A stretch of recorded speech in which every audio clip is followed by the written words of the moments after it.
آج مسلمان شرک اکبر سے تو بچنے کی بڑی فکر کرتا ہے، لیکن شرک اصغر سے بچنے کی فکر نہیں کرتا۔ اور ساتھ ساتھ یہ بھی ہے، شرک اکبر کی متعلق تو بڑی تقریریں، بڑی کتابیں، بڑے وعظ و نصیحت کیے جاتے ہیں، شرک اصغر کے متعلق بڑی لاپرواہی، خاموشی ہوتی ہے۔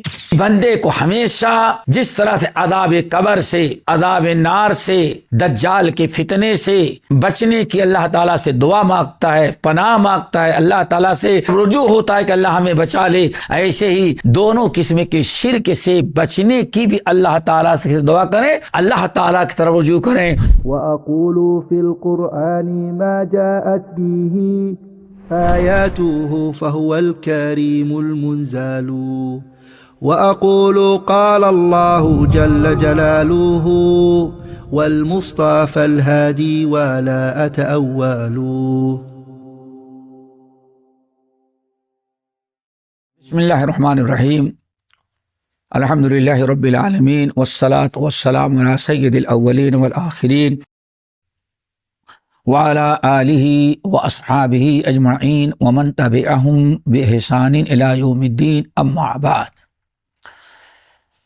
محترم حضرات، دینی بھائیوں، دوستوں، اسلامی ماں اور بہنوں، یہ کتاب الکبائر للذہبی کی اس شرح میں شریک ہونے والے تمام ساتھیوں، پچھلی نشست میں ایک حدیث آپ کے سامنے میں پیش کر رہا تھا، حدیث مکمل نہیں ہوئی تھی۔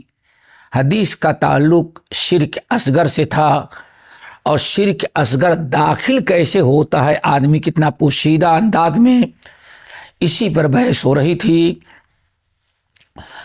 کہ حضرت ابو موسیٰ الاشعری رضی اللہ تعالی عنہ، جو بڑے جلیل القدر صحابی ہیں، نبی علیہ السلام کے محبوب اور بڑے پسندیدہ انسان تھے، انہوں نے ایک مرتبہ نبی علیہ السلام کی وفات کے بعد خطاب کیا، خطبہ دیا، تو خطبے میں انہوں نے امت کو اور حاضرین کو ریاکاری اور شرک اصغر سے بچنے اور بچانے کی تاکید کی۔ موضوع سخن بنایا ریاکاری، دکھلاوا، نمود، سمعہ اور ریاکاری۔ اس سے اندازہ لگتا ہے کہ کتنی اہمیت تھی اور کتنی خطرناک چیز تھی صحابہ کے نزدیک۔ خطبہ دیتے ہوئے جب فرمایا کہ اے لوگو، اس شرک سے بچو جو شرک تمہارے دلوں میں دبیب النمل سے بھی زیادہ پوشیدہ اور رات اور چپکے سے داخل ہو جاتا، پتہ نہیں چلتا۔ دبیب النمل پر گفتگو ہو رہی تھی کہ چیونٹی کی چال مشہور ہے اردو زبان میں بھی، کہ چیونٹی کی چال چلتا ہے۔ دیکھیں، آدمی کسی مخلوق یا کسی خطرے سے اپنے آپ کو بچاتا ہے تو دو چیزوں سے، یا تو دیکھ کر کے یا سن کر کے۔ انسان راستہ پکڑ کے جا رہا ہے، دور سے شیر نظر آیا، اژدہا نظر آیا، آدمی ٹھہر جاتا ہے، آنکھوں نے بتا دیا کہ ہاں وہ دیکھو اژدہا ہے، وہ دیکھو شیر کھڑا ہوا ہے۔ انسان اپنے بچنے کی تدبیر کر لیتا ہے، وہاں سے بھاگ جاتا ہے، راستہ چھوڑ دیتا ہے۔ انسان سمندر کے کنارے کھڑا ہے، دیکھتا ہے بڑی موجیں آ رہی ہیں، انسان فوراً جب دیکھتا ہے موج آ رہی ہے تو پیچھے ہٹ جاتا ہے۔ تو انسان اپنے آپ کو آنکھوں سے دیکھ کر کے خطرے سے بچا لیتا ہے۔ نمبر دو، اگر انسان آنکھوں کا استعمال نہ کیا یا اللہ نے آنکھ نہیں دی ہے تو خطرے کو انسان آواز سن کر کے اپنے آپ کو بچا لیتا ہے۔ شیر دہاڑ رہا ہے، سمجھ میں آ گیا کہ ہاں خطرہ ہے۔ ایک انسان دیکھتا ہے کہ اندھا بیچارہ جس کو اللہ نے آنکھ نہیں دی چلے جا رہا ہے، سامنے کنواں ہے، زور سے چلاتا دیکھنے والا کنواں کنواں، اپنے آپ کو بچاؤ، رکو رکو رکو۔ دیکھیں اندھا بیچارہ وہیں ٹھہر جاتا ہے، آنکھ سے دیکھا نہیں لیکن کان سے سن لیا۔ انسان ہر خطرے سے اپنے آپ کو ان دو چیزوں کے ذریعے بچا لیتا ہے، لیکن اگر کوئی ایسی خطرناک چیز ہو جس میں آواز نہیں کہ بندہ کان سے سن کر کے اپنے آپ کو بچائے، آنکھ نہیں کہ دیکھ کر کے بچائے، وہ انسان کبھی بھی خطرے کا شکار ہو جاتا ہے۔ اللہ اکبر۔ شرک اصغر کا مسئلہ ابو موسیٰ اشعری رضی اللہ تعالیٰ عنہ یہی ہے کہ چیونٹی جس طرح سے پوشیدہ بالکل خاموشی سے چلتی ہے، اتنی چھوٹی ہے کہ نظر نہیں آتی جلدی دور سے، اور اتنا سرک کر کے نیک کر کے چلتی ہے کہ اس کے چلنے میں کوئی آہٹ نہیں ہوتی۔ انسان بستر پر لیٹا ہے، چیونٹی آتی ہے، چیونٹی جب کاٹ لیتی ہے تب اس کو پتا چلتا ہے، جب تک چیونٹی ڈستی نہیں اس کو پتا نہیں چلتا، کیوں؟ آنکھ سے دیکھا نہیں، کان سے سنا نہیں اس کی آواز۔ ابو موسیٰ اشعری رضی اللہ تعالیٰ نے فرمایا کہ جس طرح سے چیونٹی جب تک ڈس نہ لے تب تک آدمی کو پتا نہیں چلتا کہ ہاں ہمارے پڑوس میں، ہمارے کپڑے میں، ہمارے بدن پر چیونٹی تھی، ہمارے بستر پر چیونٹی نہیں سمجھ میں آتا۔ ایسے ہی اس سے بھی زیادہ پوشیدہ طور پر شیطان لوگوں کو شرک اصغر میں مبتلا کر دیتا ہے، دل میں ڈال دیتا ہے، اور آدمی کو پتہ نہیں چل پاتا۔ بلکہ بعض روایتوں میں تو بڑی عجیب سے مثال ہے، وہ یہ کہ کالا پتھر ہو، غور سے سنیں، یہ شرک کتنا خطرناک، کتنا پوشیدہ تھا، دبیب النمل سے بھی زیادہ پوشیدہ۔ اللہ اکبر۔ بعض روایتوں میں آیا کالی اندھیری رات ہو، پتھر کالا ہو اور چیونٹی بھی کالی ہو، چیونٹی بھی کالی، پتھر بھی کالا اور رات بھی تاریک، تین تاریکیاں ہیں، اندھیرا ہے، رات کالی اندھیری ہے، گھٹا ٹوپ، چیونٹی کالی ہے، پتھر بھی کالا ہے۔ اندھیری رات میں کالے پتھر پر کالی چیونٹی جب چلتی ہے تو کائنات میں اللہ کے علاوہ کسی کو نہیں پتا چلتا۔ اللہ اکبر۔ یہ ہے اندھیری رات، کالا پتھر، کالی چیونٹی۔ جس طرح سے کالی چیونٹی کالے پتھر پر اندھیری رات میں چیونٹی ٹہلتی ہے، چلتی ہے، کسی کو کچھ پتا نہیں، نہ نظر آتا ہے نہ کوئی آواز سنائی دیتی، کتنا پوشیدہ ہے۔ اس سے بھی زیادہ پوشیدہ طور پر مومن کے دل میں ریاکاری یعنی شرک کو شیطان داخل کر دیتا ہے۔ اب آپ بتائیں کتنی مشکل ہے یہ۔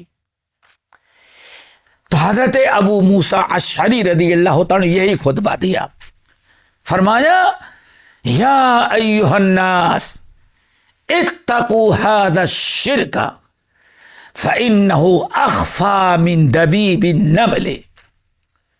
اے لوگو، اس شرک سے اپنے آپ کو بچاؤ، یعنی شرک اصغر سے، جو چیونٹی کے چال سے بھی زیادہ پوشیدہ اور راز میں ہوتا ہے۔ اپنے آپ کو اس شرک سے. دیکھیں یہاں یہ نہیں بتایا کہ ہاں ریاکاری سے بچو، شرک سے بچو. اتنا سنتے ہی فقام الیہ عبداللہ بن حزن اور قیس بن المضارب رحمہم اللہ، یہ دونوں شخصیتیں ابو موسیٰ اشعری رضی اللہ تعالیٰ عنہ کے خطاب میں موجود تھیں. دونوں بیٹے سن رہے تھے. ان دونوں کو بڑا عجیب سا گزرا، یہ بات بڑی عجیب سے لگی، اب بڑے حیرت میں پڑ گئے. ایسا بھی ہو سکتا ہے؟ یعنی ابو موسیٰ اشعری رضی اللہ تعالیٰ عنہ نے اتنے بھیانک انداز سے ریاکاری یعنی شرک اصغر کی مذمت بیان کی کہ فوراً ان دونوں کو ذرا اعتراض ہوا، یا یوں کہیں بڑی حیرت میں پڑ گئے. ان دونوں نے کہا واللہ اے ابو موسیٰ اشعری، واللہ لتخرجن مما قلت او لنأتین عمر مأذون لنا او غیر مأذون. ابو موسیٰ تم نے بڑی حیرت کی بات بتا دی. اللہ اکبر، تم نے بڑی حیرت کی بات بتا دی. اللہ کی قسم، لتخرجن مما قلت، جو تم نے کہا، اور کیا کہا تھا؟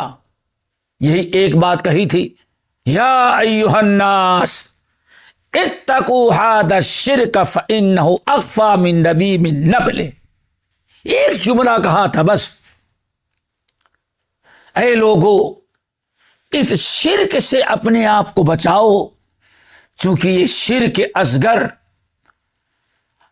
تمہارے عقیدے میں، تمہارے دل میں، تمہارے گفتار کے اندر ایسا داخل ہوتا ہے پوشیدہ کہ چیونٹی کے چال سے بھی زیادہ پوشیدہ داخل ہو جاتا ہے. یہی ایک بات کہی تھی، لیکن یہ دونوں عبداللہ بن حزن اور قیس بن مضارب کھڑے ہو گئے. واللہ لتخرجن مما قلت، اسی وقت تم نے جو کہا اس کا ثبوت پیش کرو کہ واقعی ایسا ہے.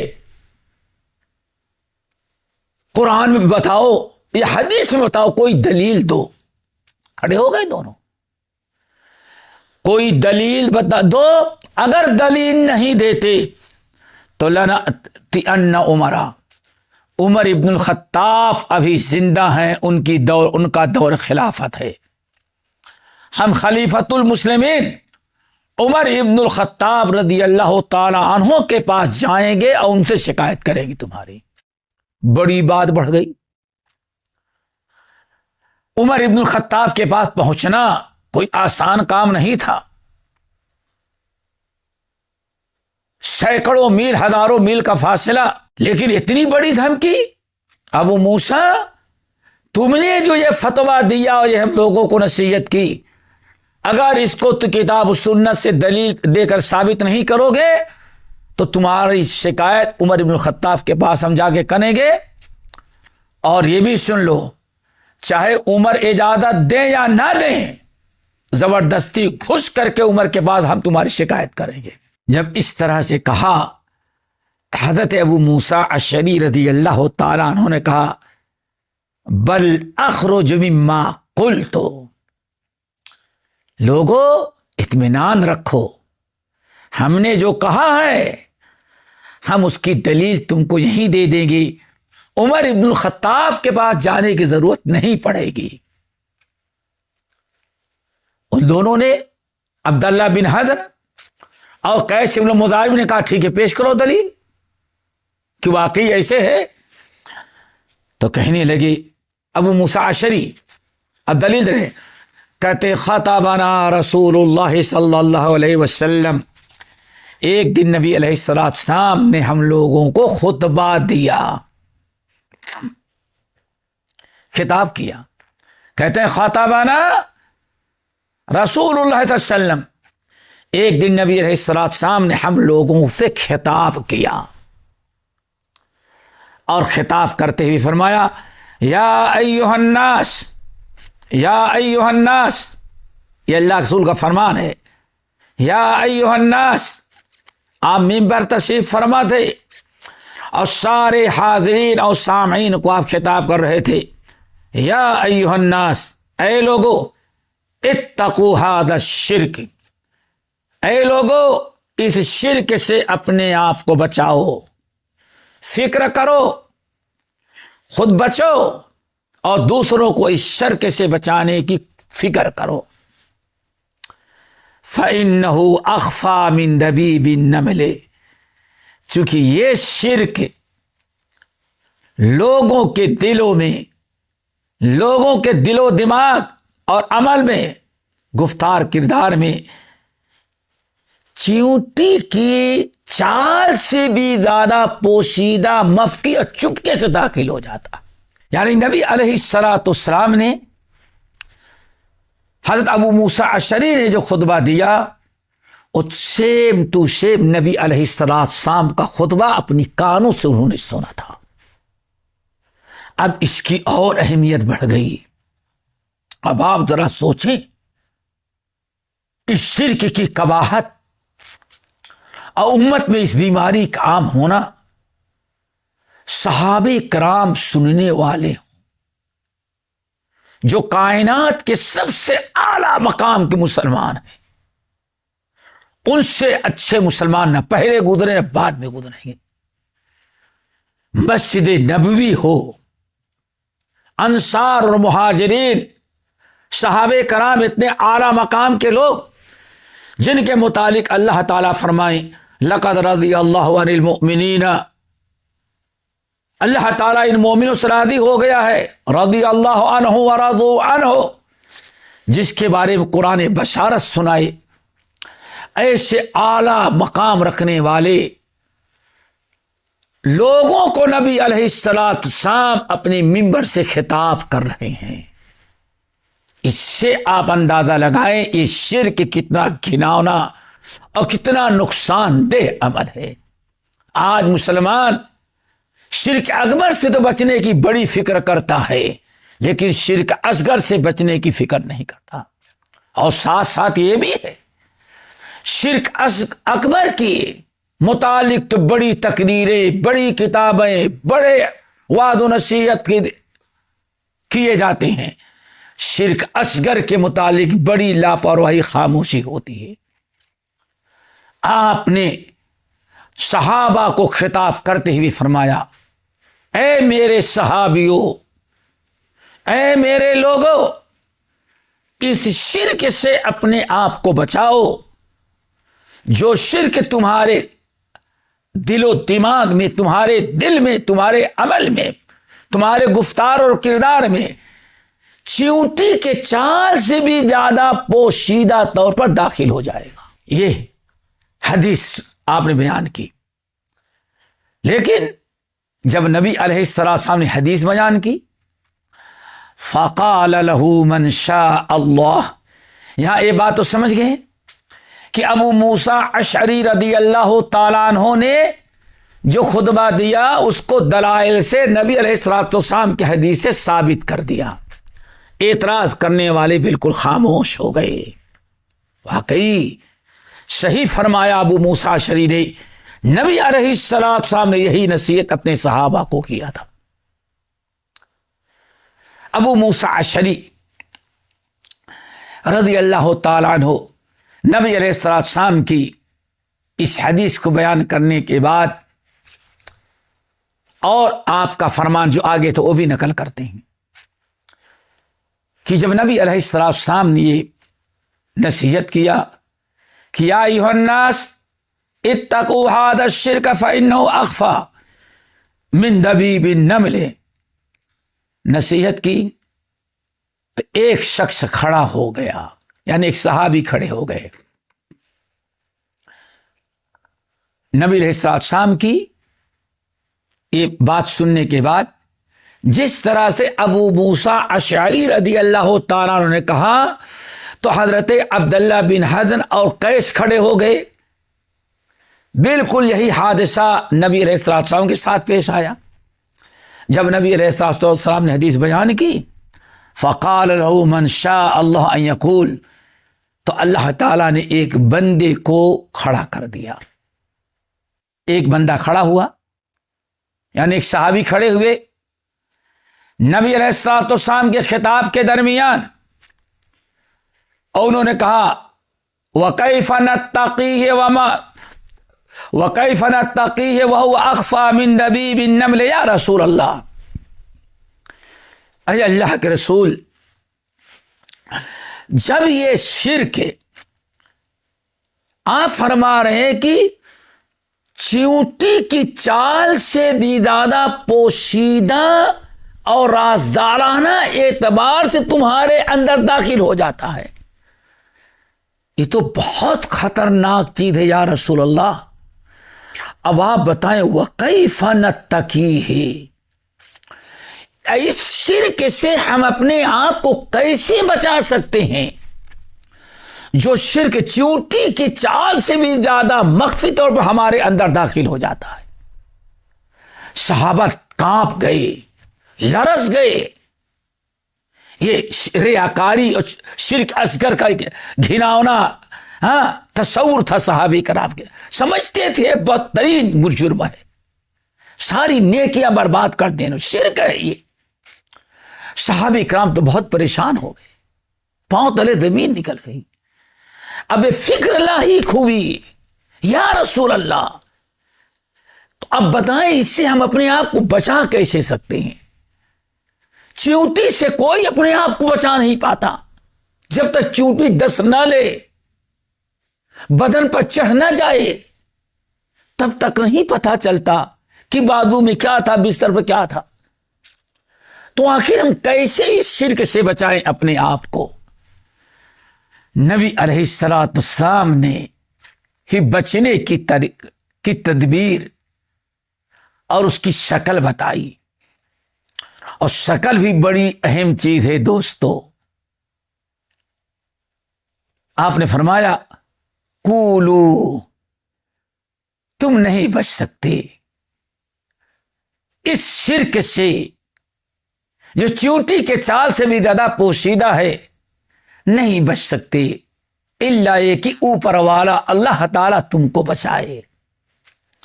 اس لیے ایسے شرک سے اگر بچنا ہے تو صرف ایک راستہ ہے، کیا؟ قولو، خوب کثرت سے کہا کرو، پڑھا کرو. اس دعا کو یاد کر لیں تمام ساتھی، چھوٹے بڑے، تمام سننے والے دیکھنے والے یاد کریں، اہل و عیال کو یاد کرائیں، دوست احباب کو یاد کرائیں. اس شرک سے بچنے کا صرف ایک راستہ ہے کہ اللہ بچا دے. تو کیا کہنا؟ فقولو، رسول اللہ صلی اللہ علیہ وسلم نے فرمایا خوب کثرت سے کہو اللہم انا نعوذ بک من ان نشرک بک شیئا نعلمہ ونستغفرک لما تعلمہ. آپ نے فرمایا خوب کثرت سے پڑھو اللہم انا نعوذ بک من ان نشرک بک شیئا نعلمہ. اے اللہ، ہم کو بچا لینا، ہم پناہ مانگتے ہیں، آپ مجھے بچا لیں ہر ایسے چیز کے شرک سے، ہر ایسے شرک سے جو ہم جانتے ہیں، مجھے معلوم ہے کہ شرک ہے. اللہ، ہم دعا کرتے ہیں اللہ یہ ہر قسم کے شرک سے مجھے بچا لے. اللہم انا نعوذ بک من ان نشرک بک شیئا نعلمہ. اے اللہ، ہر وہ چیز جس کو ہمیں علم ہے کہ یہ شرک ہے، اللہ ان تمام شرک سے بچنے کی ہمیں توفیق دینا. اللہ بچا لے، استعاذہ ہے، اللہ پر محفوظ کر لے، بچا لے. وَنَسْتَغْفِرُكَ لِمَا لَا نَعْلَمُهُ. اللہ، اور اگر کوئی ایسا شرک ہے، شرکی عمل جس کو آپ جانتے لیکن میں نہیں جان پاتا، تو اللہ ہمیں اس سے بھی آپ بچا لے۔ یہ شرک اصغر سے یا شرک سے بچنے کی نبی علیہ السلام دعا سکھلائی۔ اس دعا کو یاد کریں، حفظ کر لیں اور برابر پڑھا کریں۔ کبھی آپ فخر نہ کریں کہ ہم توحید پر ہیں، اللہ تعالیٰ کا شکر ادا کریں۔ ریاکاری سے اگر بچے ہیں تو اللہ کا کرم ہے، اللہ کا شکر ادا کریں اور برابر یہ دعا کیا کریں۔ صحابہ کو اللہ کے رسول نے یہی دعا سکھلائی، اللہم انا نعوذ بک من ان نشرک بک شیئا نعلمہ ونستغفرک لما لا نعلمہ۔ اللہ ہم تو نہیں جانتے لیکن آپ جانتے ہیں کہ ہم سے کیا غلطی ہو رہی ہے۔ اللہ تعالیٰ آپ مجھ کو ایسے تمام شرک سے بچا لے اور محفوظ رکھے۔ یہیں سے پتہ چلتا ہے دوستو کہ بندے کو ہمیشہ جس طرح سے عذاب قبر سے، عذاب نار سے، دجال کے فتنے سے، بہت ساری عذاب قبر سے بچنے کی اللہ تعالیٰ سے دعا مانگتا ہے، پناہ مانگتا ہے، اللہ تعالیٰ سے کی طرف رجوع ہوتا ہے کہ اللہ ہمیں بچا لے، ایسے ہی دونوں قسم کے شرک سے بچنے کی بھی اللہ تعالیٰ سے دعا کریں، اللہ تعالیٰ کی طرف رجوع کریں اور یہ دعا پڑھیں اور خوب کثرت سے پڑھا کریں، لا حول ولا قوت الا باللہ، لا حول ولا قوت الا باللہ۔ اور اس طرح سے بہت ساری دعائیں ہیں لیکن کم سے کم ان دو دعاؤں کا اہتمام کریں کہ ہمیشہ ان دعاؤں کو پڑھتے رہیں تاکہ اللہ تعالیٰ ہر قسم کے شرک سے ہمیں بھی اور آپ کو سب کو بچائے۔ اولاد کو بھی سکھلائیں، دوست احباب کو سکھلائیں، اپنے اہل و عیال کو بتائیں نہیں بلکہ یاد کرائیں۔ دیکھیں نبی علیہ الصلوۃ صحابہ کو سکھلا رہے ہیں کہ شرک اصغر سے بچنے کا یہ طریقہ ہے۔ ایک تو یہ دعا پڑھیں اور لا حول ولا قوت الا باللہ بھی خوب کثرت سے پڑھتے رہیں۔ کیوں؟ یہ جو لا حول ولا قوت الا باللہ ہے اس کا مطلب یہ ہے، کہا جاتا ہے کلمہ تفویض ہے، یعنی بندہ اپنے آپ کو رب کے قدموں پر ڈال دیتا ہے، رب کے سپرد کر دیتا ہے۔ کیا مطلب ہے اس کا؟ لا حول ولا قوت الا باللہ کا مطلب یہ ہے کہ اللہ تعالیٰ کوئی بھی نیک عمل کرنے کی توفیق اور کسی اس برائی سے بچنے کی میرے پاس کوئی طاقت نہیں۔ اللہ اکبر۔ بندہ اپنے آپ کو مجبور بنا کر کے رب کے قدموں پر ڈال دیتا ہے، اللہ لا حول ولا قوت الا باللہ، اے اللہ کوئی نیک عمل کرنا، برائی سے بچنا، ہمارے اندر نہ نیکی کرنے کی نہ برائی سے بچنے کی ہمارے اندر کوئی طاقت اور قوت نہیں ہے جب تک کہ آپ اپنے فضل و کرم سے مجھے برائیوں سے بچا نہ لے اور نیکی کی توفیق نہ دے دے۔ کتنی بڑی چیز ہے دوستو، لا حول ولا قوت الا باللہ۔ اسی لیے نبی علیہ السلام اس کو بہت پڑھنے کی تاکید کرتے تھے۔ یہی کیا کم ہے کہ نبی علیہ السلام ابو ذر غفاری رضی اللہ تعالیٰ عنہ کو 7 نصیحتیں کی تھی، 7 وصیتیں، اوصانی خلیلی بسبعین۔ ابو ذر غفاری کہتے ہیں میرے خلیل، میرے محبوب محمد صلی اللہ علیہ وسلم نے ہمیں 7 باتوں کی بڑی تاکید کی تھی۔ ان میں ایک بات کیا تھی؟ وَأَنْ أُكْثِرَ مِنْ قَوْلِ لَا حَوْلَ وَلَا قُوَّةَ إِلَّا بِاللَّهِ فَإِنَّهُنَّ مِنْ تَحْتِ كَنْزِ تَحْتِ الْعَرْشِ۔ نبی علیہ السلام نے جو ہمیں 7 نصیحتیں کی تھی ان میں ایک نصیحت یہ تھی کہ خوب کثرت سے پڑھا کریں لا حول ولا قوة إلا باللہ۔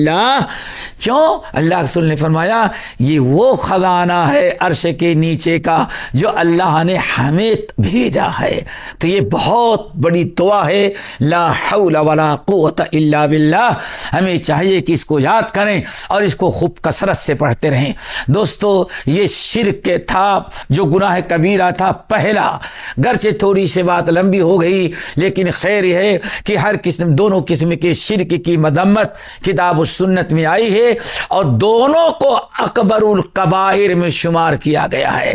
اور یہ بھی یاد رکھیں شرک اصغر ہو یا شرک اکبر، اللہ تعالیٰ کے فرمان کے مطابق انسان جب تک توبہ نہیں کرتا وہ سدا سے بچ نہیں سکتا. کیوں؟ اللہ نے فرمایا ہر گناہ کو تو اللہ تعالیٰ بخشنا چاہے تو بخش دے، لیکن شرک کرنے والے کو نہیں بخشتا.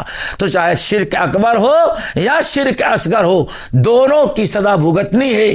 گرچہ دونوں کی سزا میں فرق ہے.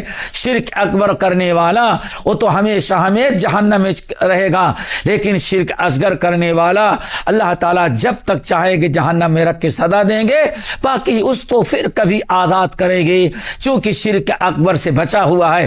لیکن بہرحال جہنم میں جانا ہی جانا ہے. اس لیے ہمیں چاہیے کہ ہمیشہ ہم اپنے آپ کو شرک سے بچائیں، شرک اکبر سے بھی، شرک اصغر سے بھی. اور شرک اصغر سے بچنے کے لیے، شرک سے بچنے کے لیے یہ دعائیں ضرور پڑھا کریں، یاد رکھیں. اللہ ہم سب کو عمل کی توفیق نصیب فرمائے. اگلی نشست میں انشاءاللہ گناہ کبیرہ نمبر 2 ہے، وہ ہم شروع کریں گے. اقول قولی ھذا واستغفر اللہ من کل ذنب واتوب الیہ.